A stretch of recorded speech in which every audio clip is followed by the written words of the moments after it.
Welcome back. You're still watching the daily debate, and as I said in the beginning that tonight we will be focusing on the outcome of the Arab Islamic Summit, the participation of His Excellency President Abdel Fattah al-Sisi in it yesterday, and of course returning to the homeland on Saturday evening.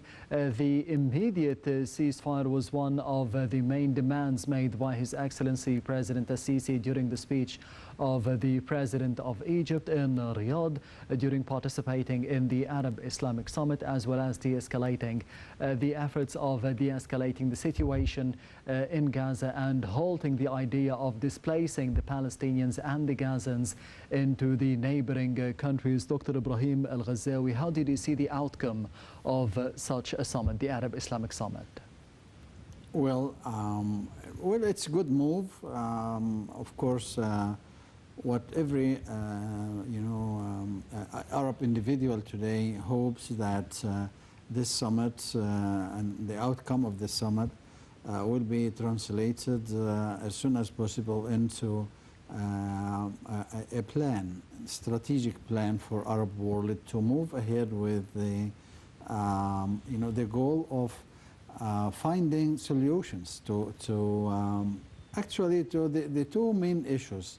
The first one is the Palestinian cause itself from the base, from the original take-off point. And the other thing is this ongoing hostilities and brutal aggression committed by the Israeli army in Gaza and in West Bank areas. Yes. So the hopes are very high from every citizen in the Arab world. And their leaders to move ahead with the stronger decision in terms of joining hands, in terms of unifying the world of Arab leaders, in terms of looking into alternatives, and in terms also of using the available tools that already we as Arab states have in our hands. And we have a lot. So the Arab Summit, I hope, this is not going to be like, previous summits, just condemning and, strong words. I hope, other steps will be added to of course, the condemnation or the other statements, which is practical moves and commissions. And the agenda of making real changes on the ground in terms of this continuing aggression against the Palestinians from one side, and from the other side is tackling the original case itself, the original cause of Palestinians. And I think this is the right time to do that, because this unprecedented attack against Palestinians and the more than 12,000 of casualties who've already been, killed under this heavy barbaric attack of the Israelis against Palestinians, adds to more than 30 or 32,000 injured people. Of course, on top of that comes the suffering of all Palestinians who have to move from northern Gaza region to the middle or the southern parts of Gaza sector or region. This is all suffering for humanity. It's very shameful on the face of humanity that this is continuing until today. We are responsible as the Arab world to expedite the process of looking for alternative and moving with the case, the original cause of Palestinian problem with Israelis, into negotiation table again and start to look into sustainable solutions, just solutions, fair solution that is going to take the whole region into a new era of stability and security, sustainable stability and sustainable security. Hopefully they will do that. We all hope that Arab world can do it if we manage to unite our words, if we manage to unite our influential tools that we already have, and they are so many indeed. Yes. But we have to employ them in the right direction, and we have to join hands. Also, when it comes to Palestinians themselves, they have to unite today. I mean, what are they waiting for? This division is not for the good interest of the Palestinian future for themselves. They have to unite. They have to be one word and one direction and one heart on looking into their future interests of having their own stable, independent state beside Israelis one. Yes, Doctor, you mentioned some other steps, some practical moves that could be done by the Arab world and, of course, the entire world regarding the crisis in Gaza, regarding the barbaric situation and the attacks that are taking place, as you mentioned, the brutal aggression by the Israeli forces on the innocent Palestinians in Gaza. In your opinion, what is the nearest practical move? What is the closer step that could be done and made by the entire world, and more specifically the Arab world, instead of just condemning the attacks, as you mentioned? Well, to be honest, we have to start with what we must start with, which is, they are always, relying on our fragmented decision and fragmented words as Arab world. So the other side of the story usually build their plan on the presumption that the Arab world is not going to be effective in terms of pushing the situation into the right direction, because we were not always having this situation when we all have one word and one effort and one direction. So I think the first move that has to be taken today is, to prove vice versa, to prove the other side of this issue, which is, yes, this is a time for us to be united. This is a time for us to have one decision, and a time for us as Arabs to have one direction. And once we decide this move, there are so many other tools will be effective at the hands of the Arab world. Yes. And I'm talking about economy, I'm talking about diplomacy, I'm talking about military, I'm talking about popular tools, I'm talking about everything. And I have to tell also that even people on the street, they know that we as Arabs, we have a lot, but we are not doing this much. We're not doing that much of what we can do in reality to move ahead with the situation. And it's really a pity that what is going on today is not new. Yeah, yes. Although it's unprecedented in terms of the volume of seriousness and victims and injured people, but it's like copy-paste from what happened many times before. 2008, 2010, 2012, 14, even 18. In 1970s, Yes. 80s, 90s, and move on. And we have to, I also have to remind our distinguished viewers that the first last time now that we are still suffering or going through, before that, few months ago, Egypt has just finished its ambitious project in reconstructing Gaza sector with a donation from Egypt that exceeded $500 million. Egypt have built complete suburbs there in residential areas, complete residential areas, and infrastructure, and a lot of things. And when I'm talking about Egypt and the different, economic problems that we have, although President Sisi and Egypt have devoted $500 million to develop Gaza. That was a year ago, and it continued for months and months. And it really made a real achievement there until this hideous and this atrocities started. Yes. So everything get back to the zero. So most of Gaza now is just rubbles. The houses destroyed, the infrastructure, and all the facilities more or less are just have went down to zero. Until when? That is the next question. Are we going to repeat the same circle again? And yes, we could reach a ceasefire within days or whatever, hopefully very soon, to stop this bloodshedding. Yes. But then what is next? Are we going to be another couple of years and for this tragedy to restart again? Or should we, move in, alternatively in other more effective ways to, put an end to this continuous tragedy from one side, and also to let the region in the Middle East, the whole region indeed, start to, breathe real freedom and liberty and stability and security.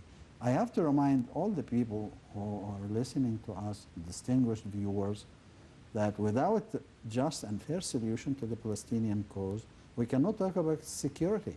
We cannot talk about stability or development. So this is a must today. If we really need in the Middle East for this area to be stable, to be developed, to be secured in the right direction, and for the new generations to start to live in really positive atmosphere instead of this war, atmosphere that is surrounding all the people in the region today. Not to mention, of course, the very, direct circle of hate and suffering in Palestine itself. I think this is, before talking about the obligations of United States of America or Canada or France or United Kingdom or other superpower in the world, this is the main task of the Arab world, to support Palestinian cause if, we really could unite together and could understand that whatever we do today to support in the right direction the Palestinian cause, to help Palestinians and Israelis reach sustainable solution to the problem, this is the only way for us to have future secured and stable region for the interest of all people, of all states, of course with Israel included. Yes. That of course, I mean, Israel is there, we cannot deny it. So, but I'm quite sure that Israelis people themselves are very ambitious and eager to have peace. I'm quite sure that they are not enjoying their life today under this heavy and continuous worries that, circle them or their lives from A to Z. Yes. And from, the people, the little kids and babies, the students in schools or universities and workers and all the different, sectors of people there, they are living, we all have to understand that. They are living all under this sort of, horrible atmosphere. And that's not normal life, neither for Palestinians nor for Israelis themselves. Yes. So we have to have this maturity to say, yeah, enough is enough. We have to stop today. So why do you think Israel is not entertaining the idea of a ceasefire so far, maybe 36, 37 days after the brutal aggression has begun by Israel on the Gazans? Well, that's really a good question, and I think it has to do with the plight the Israeli Prime Minister Netanyahu found himself in today, because he of course was very much committed. That was, he said that he had to make a revenge, and he had to obliterate Hamas and their personnel, totally. Yes. And of course, that was too much. I mean, it's not the idea always. You cannot kill idea. You cannot kill cause. You might kill some people, but the idea itself of looking for freedom and looking for independence and looking for original rights of the people who own this land. This is not just few people or personnel. Once you kill them, you are finished with the threat. That's not the case. Now he is faced with this, even because from one side, he cannot obliterate Hamas from A to Z. That's not going to happen. Yes. Now they understand this more than ever. But at the very beginning, under this heavy, feelings of, the shock that came after the 7 October attacks, a lot of statements, mindless statements that they have to obliterate Gaza, they have to obliterate Hamas, and a lot of things, and there was sort of competition. Each one is more serious and more. Horrible in terms of threatening Palestinians. Now it has to come to a mature end today. They know that it's a suffering for them at the very same time while Palestinians are suffering. Of course, with this sort of disparity between this heavy volume of loss that Palestinians go through every day and every moment indeed, and this inhuman treatments and inhuman attacks and that even have atrocities and horrible acts that doesn't belong to the real civilized war rules, doesn't at all. It has nothing to do with the international human rights law or international humanitarian law. It goes against all the acceptable norms of international law of engagement during wartime, because they are simply and directly targeting civilians. And when we talk about civilians, it's not only children or kids, even normal people, even elderly and disabled, the patients at the hospitals. There was no place but was targeted during this attack, and that's really catastrophic. And I have to say it's unprecedented. It's very, very inhuman, and it's very barbaric, and it's a crime against humanity, no way. It's crime, it's war crime, no way also. If you want to describe it legally, it's all these crimes all together. Yes. So ceasefire, yes. Ceasefire probably, I think what makes it delayed until today is that they didn't achieve what they wanted or what they promised that they will do by killing all Hamas. Do you think they will ever? They will never. That is the problem. That is the real problem. So what is the other alternative? What is the other sustainable solution, diplomatic solution? The other alternative is more pressure being exercised on Israeli leadership to stop, because this is insane. This is crazy. And I have to tell you that the voice, the wise voices started to come up in the Western world, whether from responsible people and key officials or even from normal people in the streets and the media themselves. They started to realize that there were a lot of lies about the early news that were coming from the region, and because the image was or the idea was that Israelis were in a situation of self-defense, but that's absolutely is not self-defense. That's not legal self-defense situation, because self-defense easily means that I resist the attack that's being exercised on me by the same amount of power and physical power or weapons that is being used against me. And I'm not going to make aggression on others, but I just defend myself in my place. But that's not the situation on the ground. The situation on the ground is there is an open war and unbalanced war from a real strong organized army, Israelis, and militias who are very much less in numbers, but they have their tactics of hiding. So between them comes civilian society there, who are suffering the real suffering, the kids and the people, normal people, the civilians, the women, girls. And we have seen on TVs horrible scenes that we'll never forget.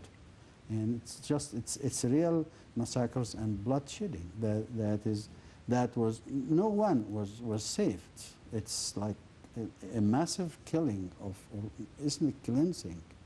This is crimes against humanity. Yes. And it has to stop. I think more pressure have to be exercised today.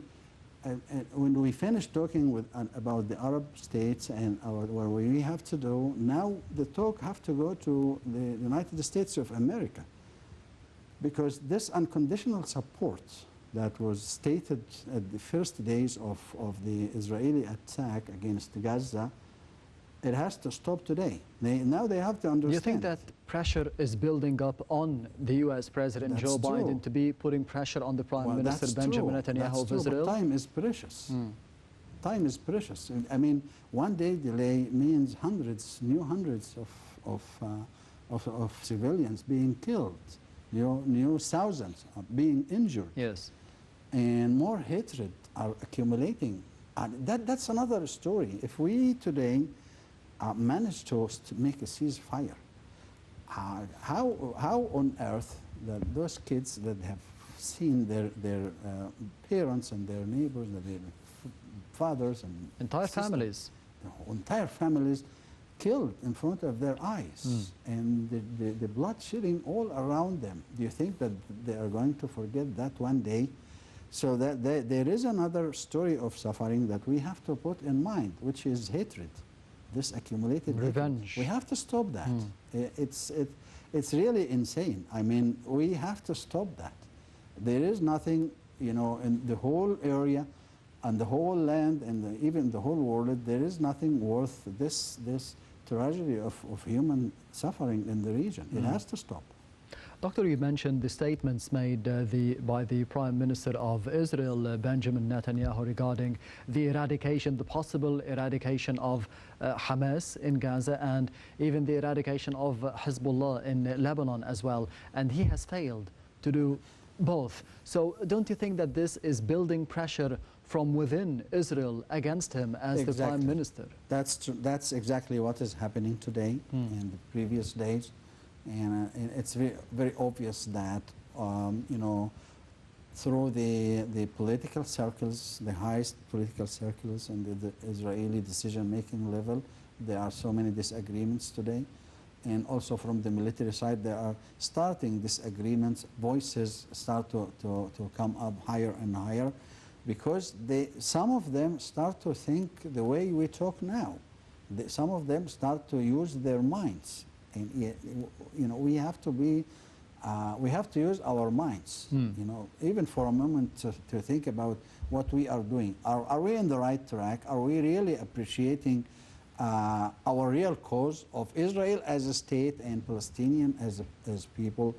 People have to. Those people in the decision-making level, they have to be honest with themselves. It's not a matter of you know, electoral promises to the Israeli people. It's a matter of being honest with themselves on the way, in the way they think they build stable and secure society for their kids, for their next generations. I'm not talking about only today. I'm talking about the future. Is it going to be, you know, the same color as today? This is insane, and that has to stop. And they realize today more than ever that you know, there must be a change. And I'm reiterating the fact that you know, Hamas is not just you know, a few people. You can just remove them. It's an idea of resistance. Yes. It's an idea of injustices being committed against Palestinians. It's an idea of stolen rights in land and in life. It's the idea of you know, Palestinians around the globe who cannot get back to their own you know, country. You know, stop that, find solutions to these issues, and then everything will be fine. If those people are given their rights, if their people are given their land, if those people are given their you know, what they deserve, and after that they can be held responsible if they do something wrong. Okay, they have to be held responsible according to the law. And call them terrorists, call them whatever you would like to call them. But give them the rights at the first step. And after that, you can hold them responsible or accountable. Before taking their rights, you cannot blame those homeless people. And those people have been targeted for years and years and have been driven crazy outside of their homes and forcibly displaced into their land and other countries around them and around the globe, and they don't want them to resist. How come? That's not fair. Yes, this is the main ideas that were tackled during the speech of His Excellency President Abdel Fattah al-Sisi, the immediate ceasefire, the unconditional ceasefire that we need for the Gazans nowadays, and of course to be halting any forced displacement for the Palestinians from Gaza to anywhere else within Palestine or outside of Palestine into the neighboring countries. How do you see the importance of repeating those demands by Egypt's president during the Arab Islamic Summit? Well, Egypt has always a clear-cut you know, vision in terms of Palestinian cause solutions. And also we have to remind people that Egypt has always been playing an instrumental role in terms of, bringing stability and calmness again into Gaza area. In previous years, when the frequent attacks happened before, and this mutual exchange of hostilities between Hamas and Israelis, Yes. Egypt has always been there trying to find solutions and ceasefire and appeasement efforts in Egypt were never, failing. They're always there, and they always counted on them, whether Israelis or Palestinians. What the President Abdel Fattah al-Sisi said in his speech in the summit in Riyadh was really indicative, but was mostly, instructive and also alarming to the whole region and the whole world indeed. What he said about if these hostilities continue, there is a real threat that the scale of the conflict will expand, and that's another story. Yes. So you talk about it's not just an aggression from Israeli army against Hamas or civilians in Gaza, but there is a real potentials for this war to expand territorially, and other powers may find it imperative for them to jump in.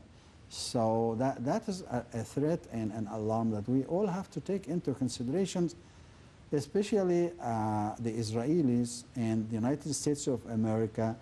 And I have to tell also the United States of America is a superpower on one side, and on the other side as the first support, that usually Israelis go to, that they have to play more, positive role in terms of finding solutions and pushing Israelis into negotiation again. Yes. Because it's even not for the interest of Americans themselves that this continuous headache coming, from the region every couple of years.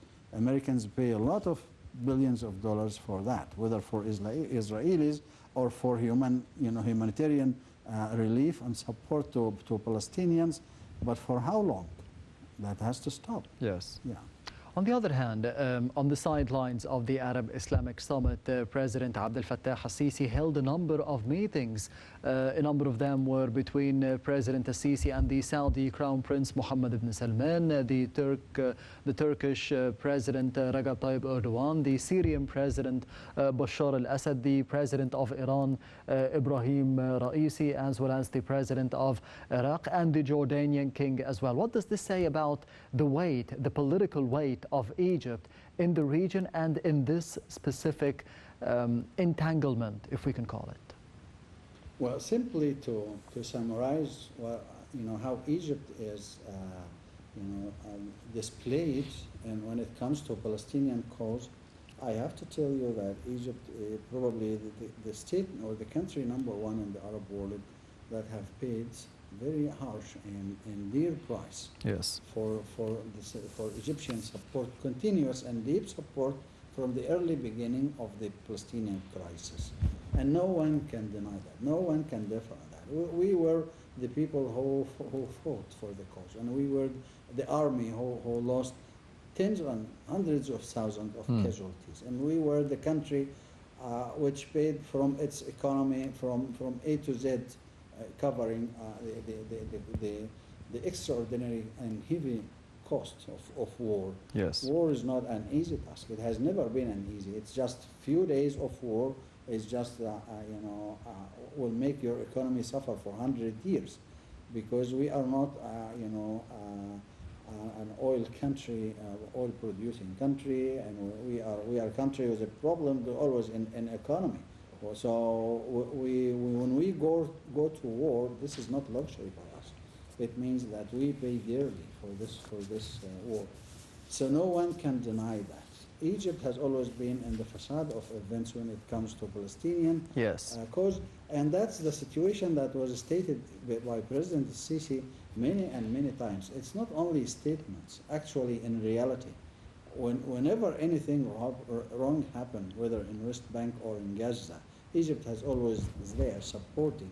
And I have to tell you, even in this recent crisis of blight in Gaza region, the humanitarian assistance that were given from Egypt more than 500 times than the whole world altogether. Yes. It means that it has an indication that who is paying for it. So yes, we have to do that for our brothers in Palestine. I mean, we don't wait for a thanks word or whatever, but nobody could ignore what Egypt has always been representing when it comes to Palestinian cause as the real defender for Palestinians. Hopefully, we will be joined with all sincere Arab leaders who have displayed yesterday in the summit in Riyadh this solidarity, and that was really a very positive move and yes. positive feelings. We really need to translate this situation, this agreement into one direction, into efforts, orchestrated efforts into finding sustainable solution. Yes. And before that, ceasefire to what is going on in these atrocities. Yes, hopefully as soon as possible. Dr. Ibrahim Ghazawy, the Professor of International Law, thank you very much for being with us tonight on the Daily Debate. Thank you so much. Anytime. And this brings us to the end of the Daily Debate for tonight. Thank you for watching and goodbye.